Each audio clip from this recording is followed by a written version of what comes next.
Good evening and welcome everybody to our Thursday night digital discussion. And man, do we have or I shouldn't even say man. Now that's even like, I gendered the welcoming to the beginning of this talk.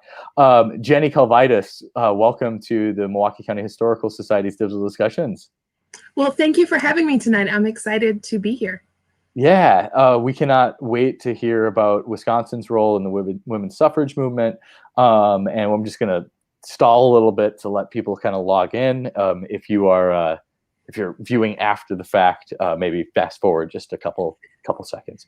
But what we have tonight is a really timely topic that not only has to do with women's suffrage and that movement that took place 100 years ago and beyond, but also about voting rights in general, which I think is a very relevant topic to be talking about as a historical society. We're really happy to be having Jenny here, who's a public historian and educator. And this is all sponsored and made possible by the Women's Club of Wisconsin. So we need sponsors to be able to keep doing these programs. And so we're so happy that the Women's Club of Wisconsin has stepped forward to present tonight. And we're also broadcasting onto their Facebook page. So if you are viewing from that page, welcome to what the Historical Society does on a mostly weekly basis. And of course, if you're one of our MCHS members, welcome back to what we do. Real quick before we get going, I do want to just mention to everybody to do with the women's suffrage. This is all part of our bigger exhibit about politics in Wisconsin, which is called Better, Bigger, Brighter, 150 Years of Milwaukee Politics. Next week, you may have heard the DNC is taking place. Obviously not in the way we thought it was going to. But regardless, if you're looking to know more about Wisconsin's political history, because it's probably sure to come up before the election, we have a fantastic exhibit at the Historical Society on Old World 3rd Street in downtown Milwaukee. And we are open during normal business hours right now, being very safe and very clean. With masks and sanitation practices in place. So the place you can find out more about what we're doing at the Historical Society is at milwaukeehistory.net. And we also, as far as programming goes, have some bike tours of Milwaukee, a great way to socially distance while still enjoying history coming up in September. We have 2 of those. So if you go to milwaukeehistory.net, you can find more info on those. And I'm getting out of breath. And so now I think it's time for me to turn this over to Jenny Kalvaitis, who is going to tell us all about women's suffrage in Wisconsin. And you have a lot of experience talking about this topic, right, Jenny? I do, right. So suffrage is my passion project. It's something that I've actually fell in love with when I was 10 years old. I was that weird kid and have researched it and lectured about it and written about it in the years since. And you, correct me, but you told me that you traveled around the state of Wisconsin as part of the State Historical Society with the First Lady of Wisconsin talking about this topic. Correct. So last year we launched a resource for teaching more women's history in classrooms. I took a survey among a number of teachers that I worked with at the time, and I had exactly one who was telling me that she teaches Wisconsin women's history. So to address that issue, we partnered with the Department of Public Instruction and First Lady Kathy Evers and worked on a resource and then traveled across the state of Wisconsin promoting that resource and talking about suffrage. Well, that's amazing. Well, I'm really excited about what's to come in the coming minutes here. And if you're viewing and you have a question, please just put it in the comments of if you're on our YouTube channel or the MCHS or Women's Club Facebook page, just pop those in the comments. And then at the end, we'll make sure to have a time for those comments so Jenny can answer those questions too. But with that, Jenny Kalvaitis, take it away. Well, thank you so much. And thank you again to the Milwaukee County Historical Society and the Women's Club of Wisconsin for having me today. And thank you, all of you, for tuning in and letting me share some of my favorite stories about the suffrage movement. And really, today I'm going to be talking about the efforts to extend political rights, and political rights specifically of women. And this is an ongoing effort that has really started with, the founding of the United States and has continued on for decades and centuries as people, numerous groups of people, have fought to extend their rights and amplify their voices over time. And As we explore this historical story today, I will be talking about some local Milwaukee examples and local Milwaukee people. I'll be talking about some Wisconsin people and events, as well as the national framework. Because, as we know, as humans living in this world, especially right now, there is not just a local history or state history story. We are all interwoven because we don't live in a vacuum. So I will be weaving in and out of Wisconsin stories, Milwaukee stories, as well as that national story. And really, this movement is an incredibly personal movement for all of the leaders, the people who are fighting for decades, for their lifetime, looking to extend these rights. But one thing that's always important to remember is that they are just people. So the humans that I'm talking about today were at points problematic in their views, and especially when we're talking about 1800s suffragists. They don't understand necessarily the intersectionality of identities, and we do have issues with our suffragists who were racist and who didn't fight for all women to have the right to vote, but rather some women. However, we always can learn things from those who came before us, and we follow in the footsteps of some really amazing legacies, as that 19th Amendment, while it might not have enfranchised everyone right away, it set the foundation that was necessary to expand those rights to as many people as can vote today. And I want to start this story with kind of the original Wisconsin story that we have. The first woman in the historical record is a woman by the name of Hopeka, or Glory of the Morning. And one of the problems with the written historical record is it really starts at European contact, because there is no written language for our American Indian ancestors who were living in Wisconsin. And I live where the Ho-Chunk once were, and Hopeka was a Ho-Chunk chief. She was leading the largest Ho-Chunk village, which in 1727 was just east of Lake Winnebago, near modern-day Neenah today. And she led the Ho-Chunk people there for 40 years. And during that 40-year reign, she led them in battles against the Meskwaki with the French during the Fox Wars. She oversaw her people. She was able to keep them on their land for that amount of time. And towards the end of her life is when an explorer by the name of Jonathan Carver came in and met with her and traveled through the area. And in his words, what he said about Hopeka, because we do not have an image of her, we have scarce written records about her, what he said was, "She was a very ancient woman, small in stature and not much distinguished by her dress from several young women that attended her. I saluted her, which I did frequently, to acquire her favor. On these occasions, the good old lady endeavored to assume a juvenile gaiety, and by her smiles showed she was equally pleased with the attention I paid her." So both of Hopeka's sons end up succeeding her as chief during the really turbulent times of the forced removal of the Ho-Chunk by the United States government. And Hopeka's descendants are still in Wisconsin today, still around, known as the Decorah, and become a really prominent Ho-Chunk family. This is an image of the woman you do see on the screen is Betsy Thunder. And she is a descendant of Hopeka, and that image was taken around the turn of the century. And her family legacy, lives on. And I like to start the story there because often we start our story, in fact, with the founding of the United States. And a warning written on March 31st, 1776 by Abigail Adams to John Adams, who would go on to become the second president and was also her husband. And we often, start having this story by using the line, "Remember the ladies," which is pretty well known for women's history, as Abigail Adams saying, "Remember the ladies." So I like to add some more context to that quote, because what she wrote her husband was, "I desire you would remember the ladies and be more generous and favorable to them than your ancestors. Do not put such unlimited power into the hands of their husbands. Remember, all men would be tyrants if they could. If particular care and attention is not paid to the ladies, we are determined to foment a rebellion, and will not hold ourselves bound by any law in which we have no voice or representation." Now, those are very strong words, inciting a rebellion.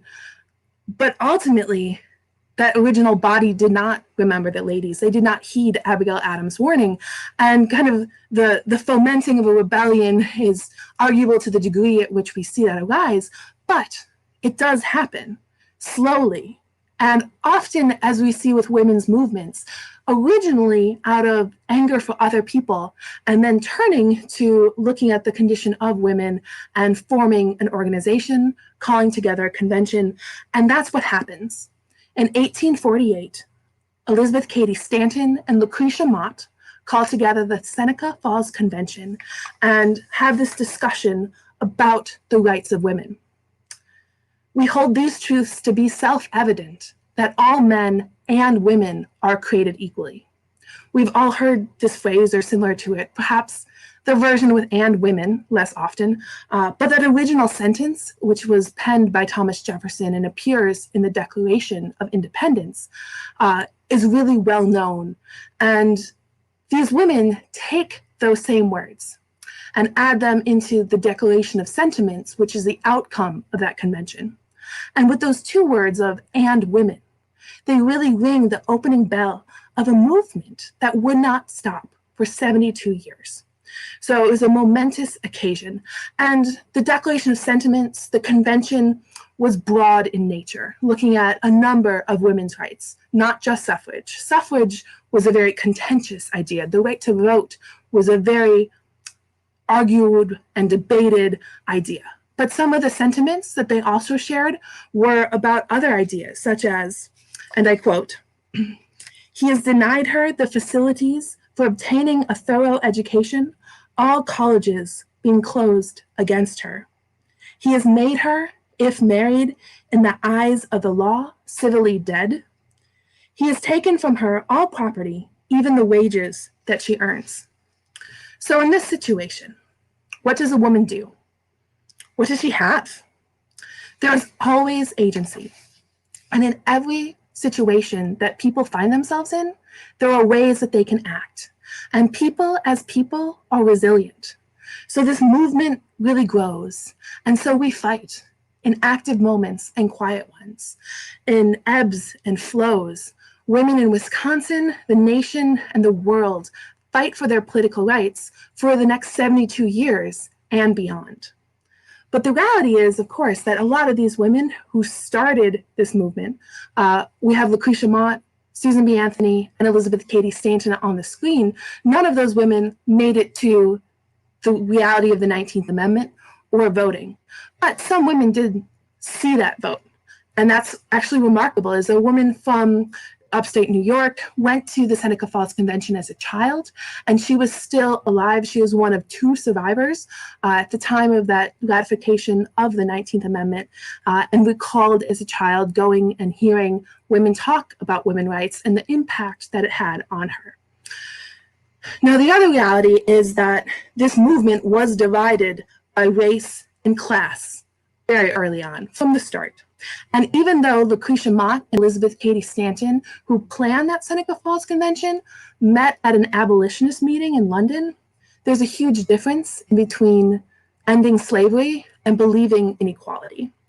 And when the 15th Amendment was passed, granting suffrage to Black men, a lot of these original suffragists began denouncing the 15th Amendment and saying that white women deserved the right to vote more than Black men because white women were more educated. And these were even ideas that Susan B. Anthony spread in Janesville, Wisconsin. She went on a speaking tour talking about how women deserved the right to vote over Black men. So there was contention. But we also have a number of amazing African-American women leaders and suffrage leaders who are present throughout the suffrage movement. We have this picture of Sojourner Truth, who settled in Michigan, so our neighboring state of Michigan, right after she escaped slavery and fought for the abolitionist cause, and goes on to be a huge proponent of women's rights. And she actually delivers one of my favorite speeches of all time. And I don't even know that it would be a full speech, because the first time that Sojourner said these words that I'll read in a few minutes, it was said extemporaneously. She didn't have a speech written down that she read from a podium. She was reacting to the crowd and the words that were said to her and around her. And Sojourner Truth, when I read these words, it's rumored that the first time that she said something like this, she became so upset and worked up that she ended up flashing the crowd. And whether or not it's true that she ended up flashing the crowd, you can only then imagine the vehemence in which she said these words. And I quote, "That man over there says that women need to be helped into carriages and lifted over ditches and to have the best place everywhere. Nobody ever helps me into carriages or over mud puddles or gives me any best place. And ain't I a woman? Look at me. Look at my arm. I've plowed and planted and gathered into barns, and no man could heed me. And ain't I a woman? I could work as much and eat as much as any man when I could get it, and bear the lash as well. And ain't I a woman? I've borne 13 children, and seen most of them sold off into slavery. And when I cried out in my mother's grief, none but Jesus heard me. And ain't I a woman?" She then, went on in this speech and eloquently concluded, "Obliged to you for hearing me, and now old Sojourner ain't got nothing more to say." But it's said that she delivers words like these multiple times. It's not written down except for in newspaper accounts of her speaking. And women continue to have stuff to say. Black women suffragists continue to have speeches and continue to work for suffrage. And this banner that you can see lifting as we climb is from the 19-teens and Black women's clubs who continued to fight for suffrage. Even though in marches, they might be asked to march at the back of the parade or even be kept out of meetings or rallies or asked not to attend. But still, these women continued to fight on multiple fronts to make sure that they had their rights. And beyond speeches, newspapers were also a really big way that women spread the news. And here in Milwaukee, you actually have, one of the earliest suffrage newspapers in the country. In 1852, Matilda Annika, who you can see there, starts a German-American suffrage paper that she begins printing to spread the word of suffrage news and the needs of suffrage.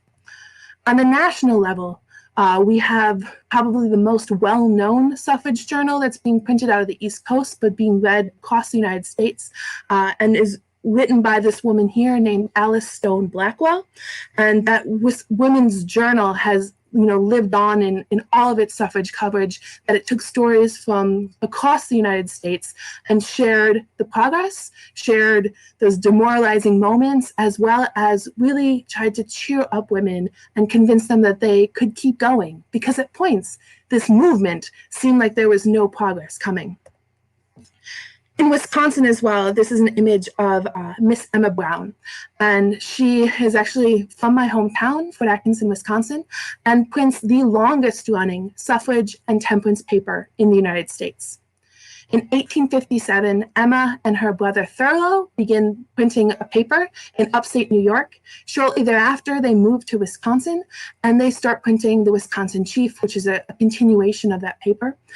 Thurlow, Emma's brother, dies young, and Emma continues to print that paper until just months before her death, ending that paper in 1889. And her suffrage paper was a lot like others in that it wasn't just about suffrage news either. Rather, you see this broad, progressive reform paper. You cover temperance, but also prison reform, education reform, factory labor conditions, and all of these large societal issues that a lot of women who are asking for the right to vote, and especially were radical about asking for the right to vote, really fought for. And newspapers continue to be important, not only throughout the 1800s, but even into the 19-teens, right to the closure and getting the 19th Amendment. Here we have an image of Theodora Whitten Yeomans, who really helps close the suffrage movement in Wisconsin. And I'll share a little bit more of her story as we go on and we talk about specifically some moments of time here. But she also is, I just think, one of the most eloquent newspaper women whose stories and words you might want to read. And one of the things that she wrote about the movement in Wisconsin, although I think is beautiful and can transcend social justice movements and political rights movements, because she really encapsulates what it is about a movement that closes it out, that brings it to success. And what Theodora wrote was, "Stones wear away with constant dropping. So do prejudices, which are much tougher. The political equality of women came because a little group of women had such profound conviction that the enfranchisement of women was so fundamentally right and so absolutely necessary that it must be brought about. Many women and many men helped in the long women's suffrage struggle, but it was the burning flame in the souls of a few women that lighted and led the way." So women are using a number of tactics as they are seeking that right to vote. They're having speeches, there's marches, as we saw with the banner for Lifting as We Climb, as well as those really important newspapers. But the tactics, the struggle throughout the 1800s is really focused on a state-by-state movement. And we see a lot in the Middle Western states of asking for partial suffrage or limited suffrage. And so a lot of these women are asking for rights to vote in certain elections. And the first success we really see comes before even all that many women are asking for it. And it's in Kentucky in 1838 that women get school suffrage, or the right to vote for school board electors. Now, the idea is that women as women should be caring about kids and they should be caring about education. Many women are school teachers, so of course we can give women, the right to vote in school board elections that fits within their sphere and what they should care about. And actually in Wisconsin, we get school suffrage as well, but we have a larger conversation about it and a movement towards it. And in fact, the Wisconsin Women's Suffrage Association is founded in Milwaukee by Dr. Laura Ross Walcott, who's also the first female physician in Wisconsin. And she even finds the first women's suffrage conference and convention in 1869. So we have this movement, we have requests coming in for full suffrage, for partial suffrage, to get women into that ballot box and to have them cast votes somehow, some way. And in 1885 is when in Wisconsin we succeed and women get the right to vote in school board elections. Now, the wording of the law was a little weird. What it read was that women had the right to vote in all elections pertaining to school matters, which is a pretty broad statement.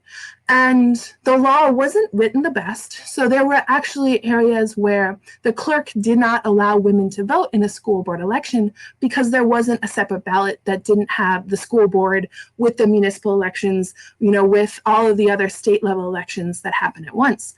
So there was some contention right away. And Reverend Olympia Brown, whose image is on the screen as well, she is from Racine, Wisconsin, or is living in Racine, Wisconsin at the time, and decides to challenge this law with the coffers of the Wisconsin Women's Suffrage Association and challenge it in court to argue that all school matters means that women also have the right to vote in municipal elections because your city government has a lot of impact on those school decisions and what's happening in the direct area around the school and how they're taking care of, that entire environment. So Olympia Brown tries this in the courts. It makes its way up all the way to the Supreme Court, and the Supreme Court decides against women's suffrage. They say that that's not the original intent of the law. And in fact, because that law in 1885 did not provide for ballots or ballot boxes specifically for school board elections, women can't vote at all until that changes. So women lost their right to vote in Wisconsin in school board elections, and that stayed the status quo for about 15 years until they made those separate provisions. So we won suffrage and lost school suffrage, all in pretty quick succession, with some women never being able to cast a ballot when they tried. And this, unfortunately, is typical across the United States, that a law like partial suffrage for school suffrage, municipal suffrage, presidential suffrage might pass and then be challenged in court. Sometimes it's upheld and sometimes it's not. And women are once again rolling that rock back up the hill. So we have all of these forces coming together throughout the 1800s. And then when we hit about the 1890s, we enter what a lot of historians call the doldrums. There's not much movement for suffrage. There's not much traction. It's not as popular to talk about in the political sphere. And arguably, there's a few reasons for this. One of them could be that in the 1890s, we had a terrible depression. And typically when we are in hard economic times, some social issues take the back seat. Another reason in Wisconsin why, we're not gaining much traction in suffrage is in the 1890s is also when Frances Willard, who's the president of the Women's Christian Temperance Union at the time, and also lived in Janesville, Wisconsin for a while, writes a book and begins really pushing suffrage as a tool, as a method to promote temperance, but also in this phrase that she uses and coins called for home protection. So for the sake of home protection, because alcoholism is running pretty rampant after the Civil War, which you can only imagine why after the country fights itself and has all of those horrible issues, overcoming so many barriers and seeing the death and the suffering that the nation saw, that alcoholism ran rampant. So this idea of for home protection then was a good argument in some ways because of those alcohol consumption rates being what they are. But in a state like Wisconsin, with a high German brewing population and a lot of money coming from those brewers, it meant that suffrage was not going to get much traction. So during those doldrums, it's fairly quiet. And then by the time we emerge, it's the 19-teens, and there's an entirely new generation of women who are leading the suffrage movement. And they have a different set of ideas. You can see the images that we have here look very different than the images we were just looking at of suffrage. And, one of the most iconic leaders and images of the suffrage movement and this resurgence is this woman all dressed in white and on that white horse. It's where we get the idea of suffrage whites really from. Her name's Inez Milholland, and she's on that horse in a parade in New York City in 1913 as a public spectacle, which is a brand new technique. This idea of marches, of motorcades, of parades, and women getting out there in the streets and promoting suffrage in this way is radical. And it's largely led by a woman named Alice Paul, who trains her suffrage techniques after what's happening in Great Britain and forms her own suffrage party, even called the National Women's Party. And those techniques, they're not just happening in places like New York City. Rather, that image right below Inez, that votes for women, we are rudderless, we need the ballot, that's in Oshkosh, Wisconsin. In 1912, when women are asking and having a statewide suffrage referendum before the male voters of Wisconsin to give women the right to vote. And leading that kind of in-your-face termed radical suffrage movement in Wisconsin is the woman sitting at the typewriter. Her name's Ada James. Her father even introduces this 1912 suffrage bill and referendum that we're going to talk more about, which is an amazing story of a family from Richmond Center who support suffrage throughout their entire, generations of male leaders who are serving in the state capitol with women who then are agitating and forming women's clubs and working in larger groups. And Ada James forms the Political Equality League specifically to bring these tactics to Wisconsin. And we have, people like that young woman with a massive hat handing out flyers on a downtown street corner in Milwaukee.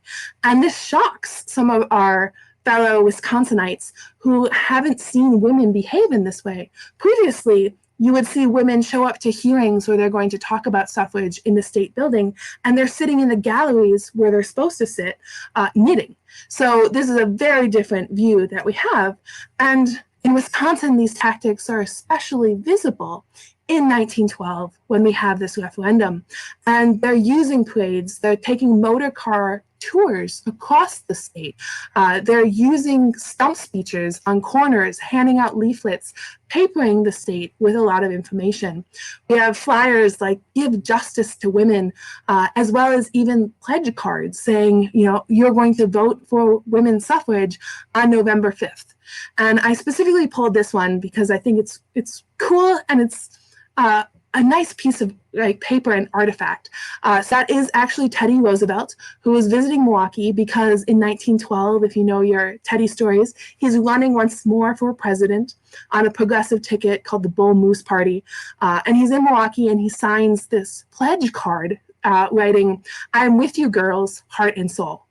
Now, whether or not that's fully true, it's still a remarkable document and piece of paper. And I'm sure that the women were so excited to get that support and get that piece of paper when he did sign it. The reality, though, is we also have a strong anti-suffrage movement in Wisconsin. So the 1912 referendum isn't all great parades and support for our women, but rather some really serious backlash as well. You can see this flyer here, which is one of my favorites. And if you read it, of course, it says, "Danger, women's suffrage would double the irresponsible vote." Which, if we think about this, what it means is that the men are voting irresponsibly anyways, and women are just going to double that. So they don't support men voting either. And this flyer is printed in Watertown, Wisconsin, and shared across the state as well. So there's a real conversation happening in Wisconsin about women voting, specifically even somewhat fueled financially by these brewers in Milwaukee. But this conversation is also happening at the national level. So you can see this map. All the states in white are states that have full suffrage. All the states in black are ones that have no suffrage, and that gray color is partial suffrage states. You can see Wisconsin has a question mark, Oregon has a question mark, Kansas has a question mark, and so does New Hampshire, meaning that in all those states in 1912, there's full suffrage conversations happening, and they're not sure if those states are going to actually turn white on the map. In Wisconsin, women have high hopes. They really would like this to pull through, but the reality is that 62% of voters voted against women's suffrage. And in certain areas of the state, it was even more pronounced that the male voters were not supporting women's suffrage. In Milwaukee, there were about 40,000 ballots cast against women's suffrage, and only 20,000 ballots for women's suffrage. And then in places like Ozaukee County, it was 87% against women's suffrage. So this isn't a small defeat. This is a staggering defeat. And these women are demoralized. It hurts. So much so that, Ada James formed that Political Equality League, and that's disbanded. It goes back into just the Wisconsin Women's Suffrage Association. They end up merging together, and they come under the helm of that newspaper woman I mentioned before, Theodora Whitney Yeomans. And what she said when she took the helm and was reflecting on this moment in time, she wrote, "We rested a bit after the campaign. We needed it, but the rest was short." So women are rethinking their tactics at this point. Instead of those parades, instead of being kind of all out and asking once more for state action, as they had been doing for decades, Wisconsin, like other states, start looking for federal intervention. They start looking for something that, like the 19th Amendment, would be coming down the way. And they really turn towards education, thinking about how important it is to educate the populace, educate the male voters about why women should vote and what the importance of that could be. So women are picking themselves back up. They're changing their tactics. They're rethinking what they're doing. And some major world events start happening in the late 19-teens, as we know. And while war is never a good thing, women were able to use World War I to their advantage for the suffrage cause. Many women saw the war as an opportunity to demonstrate their patriotism, to go to work in factories, to fill, the needs in agriculture and back up those millions of men who were going to fight in Europe, and not just working, but also canning, saving food, planting gardens, knitting socks, sewing socks, darning socks, conserving whatever they can in order to go and support those men fighting in Europe. And Wisconsin and women around the nation returned to work in a way that they hadn't for decades. During the Civil War, a lot more women were working in different ways. But of course, since then, we'd had the Industrial Revolution. Really, the way of life had changed so much that women are entering the workforce in a way that we know in a different way. And labor statistics at this time are kind of weird when looking at women's history because they don't count domestic service. And of course, many working women at this time in the 19 teens were working in domestic service. So they're not counted in these numbers, but women's employment rates that are recorded at the beginning of World War I in 1914, when it starts in Europe, was the nation of the United States isn't yet in the war, but that number is about 23.6% of women working. By the end of the war, 1918, it's as much as 46.7% of women who are now in the workforce. So that number has doubled. And again, that doesn't count domestic service. So women are showing that they are not too weak to enter the working world. They're not too weak to talk about politics. They're able to carry on the nation and fight on that home front. And at the same time that we have some women who are wholeheartedly throwing themselves behind this war effort, we also have some really radical women, right, following, Alice Paul's footsteps. Alice Paul is part of this, who are picketing the White House. And this is something that had never been done before. And not only are they picketing the White House, which is unheard of, they're picketing the White House of a wartime president. And they're comparing him to the enemy abroad. So this is bold. This is crazy. And the woman who's holding the Kaiser Wilson sign is a teacher from North Carolina. And women show up outside the White House to picket, and they know it's not necessarily going to go their way. They know that this takes a huge act of bravery, but they decide to go. They sew their banners, their standards, and they stand in front of the White House silent. They're nicknamed the Silent Sentinels. And on August 13th of 1917, a crowd gathers and they begin taunting these women. They throw eggs at them. They throw tomatoes at them. They then become angrier and they begin ripping the banners out of the women's hands. They begin ripping down the standards. And at the end of the day, the women had lost 20 banners and 15 standards. And ultimately, the crowd taunting and yelling had grown to about 3,000. And a number of these women were then arrested and sent to a workhouse for obstructing traffic, is the reason they were arrested, and were kept in that workhouse. But still, these women showed up and they protested, they picketed, silently standing there for days on end. And so we have these two major tactics unfolding. We have women who are throwing themselves behind the war effort. They're demonstrating the importance of women's work. And we have, Carrie Chapman Catt, who's kind of leading that movement, who's actually born in Wisconsin.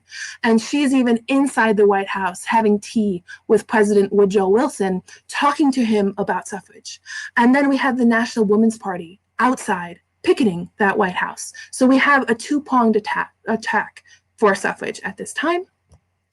And ultimately, it does lead to some success. And in fact, President Woodrow Wilson writes Carrie Chapman Catt, whose picture you can see here, a letter. And what he wrote was, "The democratic reconstruction of the world for which we are striving and which we are determined to bring about at any cost will not have been completely or adequately attained until women are admitted to the suffrage." Now, this is a big statement from Woodrow Wilson. He'd been president already. It was his second term, and he hadn't thrown his support behind women's suffrage yet. So this was a major victory, and it looks like the women's hour was coming. that this was finally going to pass at this time.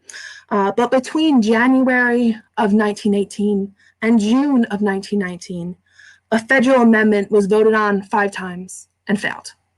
So it wasn't still an easy battle. And there are a lot of Southern Democrats who were really opposed to women's suffrage, but women kept lobbying. They kept asking, they kept agitating, and were able to convince Woodrow Wilson to call a special session when they had enough support. And on May 19th of 1919, he agreed. On the 21st of May, they passed the amendment in the House. On June 4th, it passed in the Senate. And then, because it's a federal amendment, it goes out to the states to ratify. And Wisconsin, Illinois, and Michigan race to become the first state to ratify that 19th Amendment. And on June 10th of 1919, all 3 states are talking and they're debating and they're playing politics. And here in Wisconsin, we get a call that Illinois has voted. And we wanted to be first. So we quickly stopped playing games and passed the ratification. And then we decide, well, what if we're the first ones to file this paperwork? And then we choose 76-year-old David James, who was Ada James's father from 1912. We were talking about her. We choose David James, 76 years old, came in for the day from Richland Center just to watch the proceedings. Didn't have a bag, didn't have much money, but he was going to be our messenger. He's going to race to DC, which is geographically further from Illinois, and he's going to file our paperwork first. So he borrows money from someone, he borrows his daughter's purse, so he has a bag, and he races off. And ultimately, he does get there first. He recalls the race saying, "We packed into a taxi and arrived at no time at the office of the Secretary of State, where my papers were safely filed, and I received the signed statement that Wisconsin was first. I returned to the Secretary of State's just in time for the entrance of the messenger from Illinois. He walked up, slapped his papers on the table, and said, 'I bought the papers to show Illinois was first,' and was interrupted by our peals of laughter." So Illinois votes, Wisconsin then votes, we file our paperwork first. But the other factor here is that Illinois had a mistake in their voting and they had to revalidate a week later. So some places and some people say Illinois is first, some say Wisconsin's first. I like the idea of Wisconsin being first because we weren't a suffrage state. In 1912, we had that crushing defeat. In 1913, Illinois passes presidential suffrage. They have a better pro-suffrage record. So it truly is remarkable that in the span of 7 years, 8 years, we have Wisconsin doing about face and racing to be the first, which is a remarkable story. But ultimately, no matter who was first, we had to wait until 36 states ratified. And finally, on August 18th of 1920, we get that 36th state, Tennessee ratifies, and then the government has to dot the I's, cross the T's, and August 26th of 1920 becomes known as Women's Equality Day. But the fight isn't truly over. It's not truly equal. So one of the first charges that the National Women's Party picks up on and is then charged, across the state as well, is an Equal Rights Amendment. And in Wisconsin, our suffragists retired. So the normal names that we had seen in the records for, years and decades fighting for suffrage aren't as present for the Equal Rights Amendment. Instead, a recent migrant who moves here from Texas named Mabel Putnam leads this charge. And what the ERA in Wisconsin was really focusing on is freedom of contract for women, guardianship of children, acquiring and disposing property, women being able to hold elected and appointed offices equally with men, as well as the choice of residence, and to equally serve with men on juries. So we're still seeing a broad need for many reforms for women's rights. And these six ideals really fought against kind of the basis of American law, which is common law. And common law saw a woman as legally inferior first to her father and then to a husband. And in essence, in the words of one letter to the editor-writer, Common law allowed a husband to wallop their wives, which meant that men had the same rights over their wives as they did over their jackasses. So the ERA is incredibly important to pass to many women. They really believe in the power of this, and it's remarkably fast in Wisconsin. In 1921, we passed an ERA.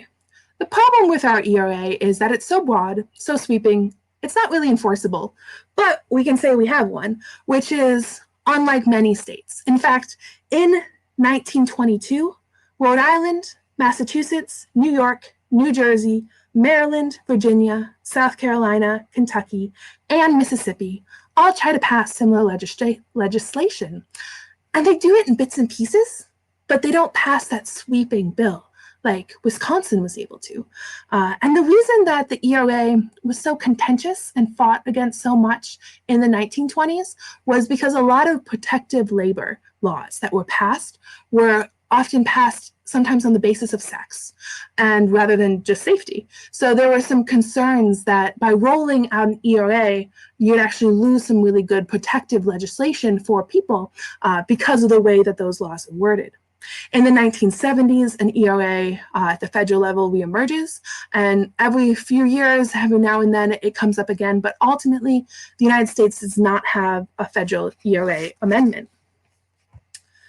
Now, like the ERA in Wisconsin, not all laws have an immediate impact. Not all laws are defensible or work to protect everybody.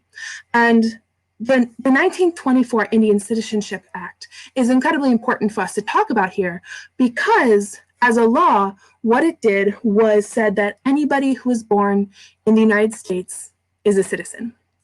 And before this, American Indians might have needed to renounce their tribal affiliation, given up their sovereignty in order to vote in the United States election. But because of this recognition, that changes in some places. And this 1924 Indian Citizenship Act is also considered a war measure because of the service of many American Indian men during World War I abroad and their bravery and how they fought. This is seen as kind of a celebration of American Indians. But in fact, in 1924, many American Indians questioned this act, as they probably should have, because the history of agreements with the United States government didn't always demonstrate that it was an above-the-table activity. But this is an important act, because by saying that all people born in the United States are citizens, that meant that now the 15th Amendment and the 19th Amendment would retroactively enfranchise them in a way that, because of that citizenship question, didn't exist before. However, because this is an amendment, it means that a state constitution might have to be amended before this act takes place. In Wisconsin, our 1848 Constitution said that any American Indian recognized by the federal government has then the right to vote. So right away, anybody who didn't have that right in 1924 was then granted it. But in some cases, in some states, state constitutions explicitly denied American Indians the right to vote. And it takes decades for all of those constitutions to amend and change, and American Indians to be able to cast ballots. And additional hurdles that some voters faced throughout the United States were poll taxes. And often these laws, these legislative acts, these polling regulations that were passed were specifically targeting Black voters to keep Black voters away from the polls. And in 1964, there are many demonstrations. There's a considerable amount of violence that brings a renewed attention to these issues. And in 1965, the Voting Rights Act was part of a much larger civil rights movement, but bans any voting law that discriminated against racial or language minorities. And the impact of this law was immediate. By the end of 1965, 250,000 new Black voters were registered. And by the end of 1966, only 4 out of 13 southern states had less than 50% of Black voters who were eligible to vote registered. So this act changed a lot, and it changed things quickly. But of course, as many acts as many political platforms are, it is imperfect. And subsequent legislation in 1970, 75, and 82 reaffirmed and strengthened these voting protections. And this act is still talked about actively today. You can listen to the news today, and we're talking about this, the Voting Rights Act of 65, and whether or not it's too strong enough, or new Voting Rights Acts need to be passed. So it's an ongoing conversation about access to the polls, but this landmark legislation in 65 enfranchised a lot of racial and language minorities who were being denied access to the polls. And I always like to use this as a moment to then think about who was the first woman in your family who was able to vote, given what these laws said and what they meant. And that 19th Amendment wasn't perfect. It didn't enfranchise everyone, but it laid that foundation so that when we have the 65 Voting Rights Act, it then covers all Black women as well, so they have access to the polls. And as we continue down this story of who gets voting rights when, it's also important to talk about the 26th Amendment, which enfranchises people between the ages of 18 and 21. It specifically really fought for men who were being drafted to go fight in Vietnam by legislators they couldn't vote for yet, and becomes the quickest ratified amendment in United States history. It was first proposed by Congress on March 23rd of 71, and it was fully ratified by all the states that needed to by July 1st of 71. So we're talking months. And ultimately, this amendment did enfranchise women between the ages of 18 and 21. So, while the 19th Amendment wasn't perfect, it didn't impact everyone immediately. It sets a really important foundation for years to come, decades to come, to grant access to the polls for women, to share their voices. And it is a watershed moment. Ultimately, women have voted in higher numbers than men in every election since 1964. In 2018, about 10 million more women than men registered as voters. But of course, there's still work to do because not everybody votes. Only 55% of eligible women and 51.8% of eligible men cast ballots in the November of 2018 election. We'll see how the election of 2020 turns out. And of course, today, questions around citizenship, identification, mail-in ballots are ongoing as activists and lawmakers are standing on the shoulders of the people who came before them to ensure Americans have the right to cast their ballots and have their voices be heard. And even beyond voting, we also have this issue of women in political office. Women ran for office immediately in 1920.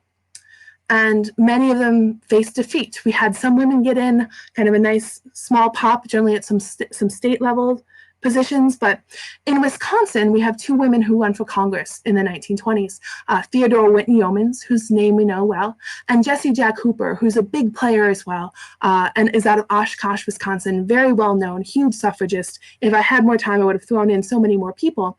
But Jessie Jack Hooper and Theodore Whitney Yeomans lose. They have no support from the party or even from women voters.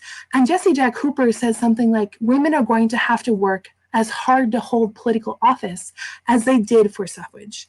And we can see that today. For decades, no woman ran for Congress for Wisconsin to represent us on that national level. And in fact, Wisconsin becomes the last state to send a woman to Congress in 1999. And right now we have our third woman ever who is on a major political party ticket as a vice presidential candidate. Third woman 100 years after voting, which is remarkable in and of itself.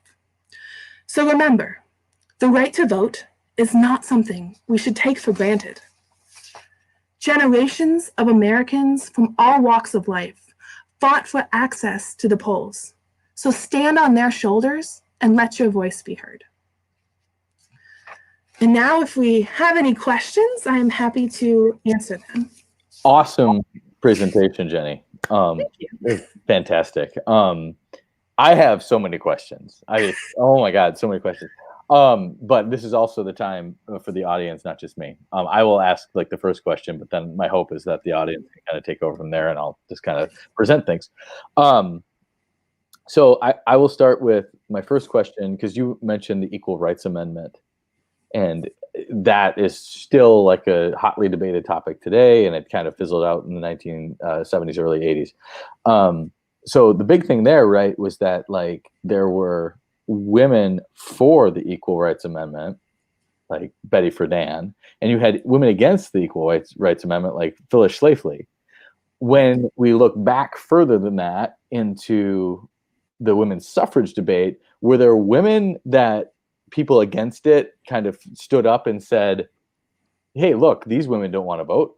Like, were those kind of examples paraded about? Absolutely. So there's a backlash from women for suffrage from the start, saying that women don't want the right to vote, that women don't have business there. They're busy enough in the home sphere.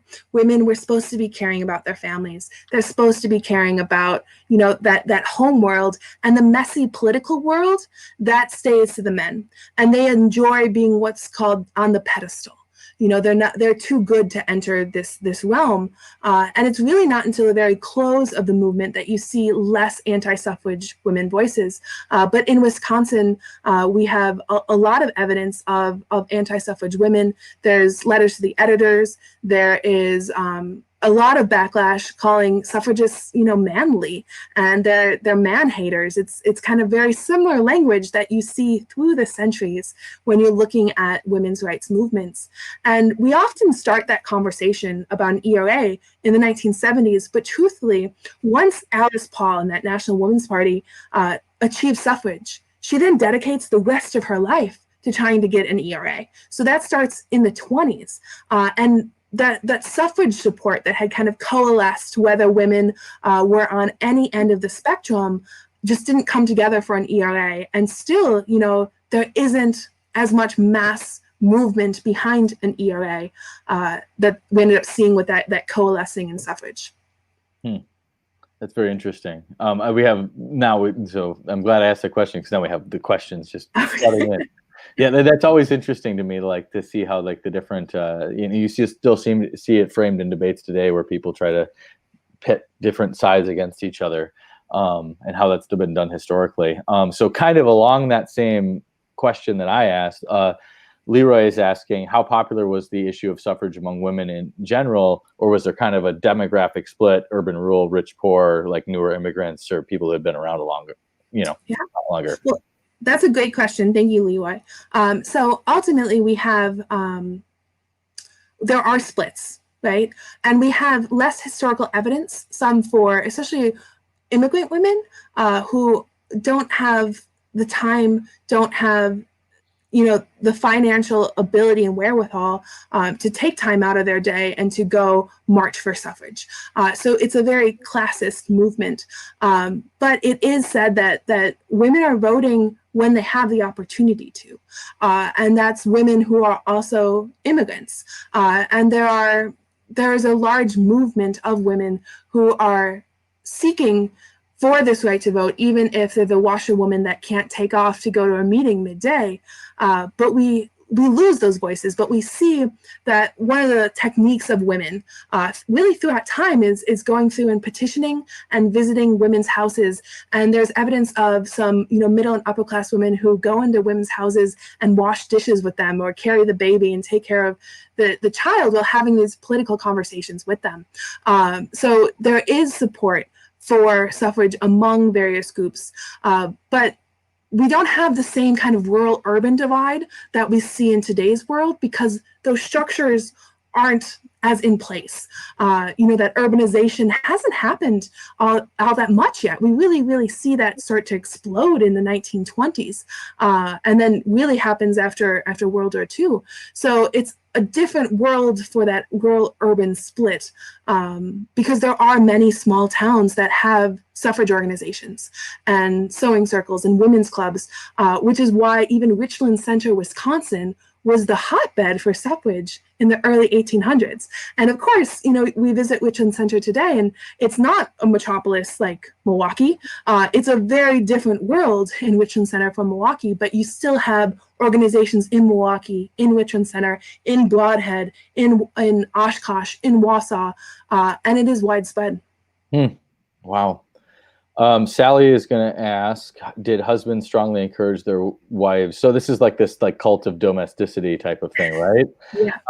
So like, did husbands have a large sway over their wives voting?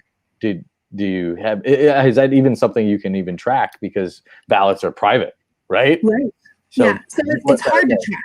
Yeah. It is definitely hard to track, but it is one of the things that anti-suffragists used to talk about all the time. Why do women need to vote? You're just doubling that irresponsible vote, like that poster. So a husband's going to tell his wife how to vote, and then she's going to vote that way, which is why suffrage schools and newspapers began printing civics columns, and there was a whole huge movement and push to educate women so that they could make the decisions and vote for the people they want to. And that's even one of the push of the League of Women Voters, and when they're first founded, what they want to do. There's also a concern and a rumor that women, they're going to vote for the most attractive candidate.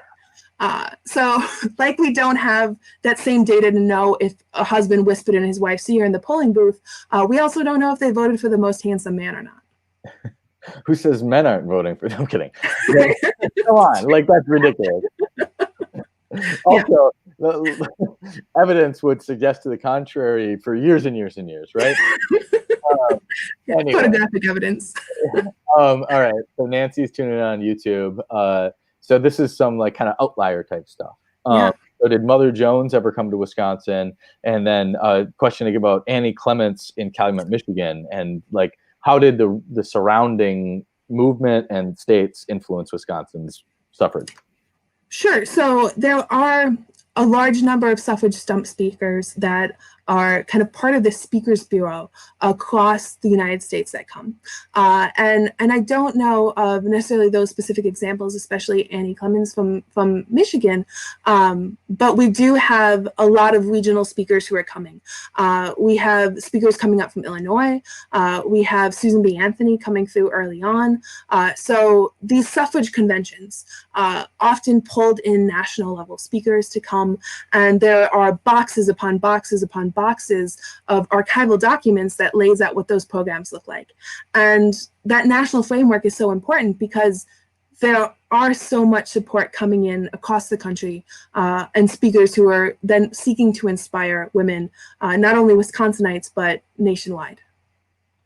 Leroy's got one more question here. I think this is maybe a good one to end on. So you mentioned it wasn't until 1999 that Wisconsin sent a woman to Congress. And when you said that, I was like, oh, that's shameful. Who was it? Tammy Baldwin. Wow. Okay. Yeah. So still, like, what a generational connect.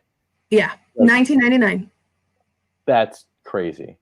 Well, the last state to ratify, this is just a fun fact. Yeah. The last state to ratify the 19th Amendment, I mean, it's meaningless at this point, but you have those laws that stay out there that states don't act on, is the state of Mississippi in 1984. 84. So but women could vote in that state. Women could vote because it's federal. But so it was just hanging out there, and then eventually in 84 they decided, well, we should ratify it. Wow. Okay. Well, I guess the lesson of tonight is get out and vote and take advantage of your constitutional right now, because people have fought for it in the past, right? Correct. Yeah. Stand on their shoulders, let your voice be heard, get out and vote, because it wasn't easy for any of the people who are fighting for that right for decades and centuries. Well, and I think that voting in a weird way gets turned into some sort of partisan cause, and I think that's ridiculous. Right. It's not partisan at all. Educate yourself, get out and vote. Doesn't matter who you vote for, as long as you read about it, educate yourself, be like those early suffragists, and then cast your ballot. Well, cheers to that. All right, Jenny Kalvaitis, thank you so much for hanging out with us tonight, presenting this wonderful information as far as women's suffrage, especially in Wisconsin, goes.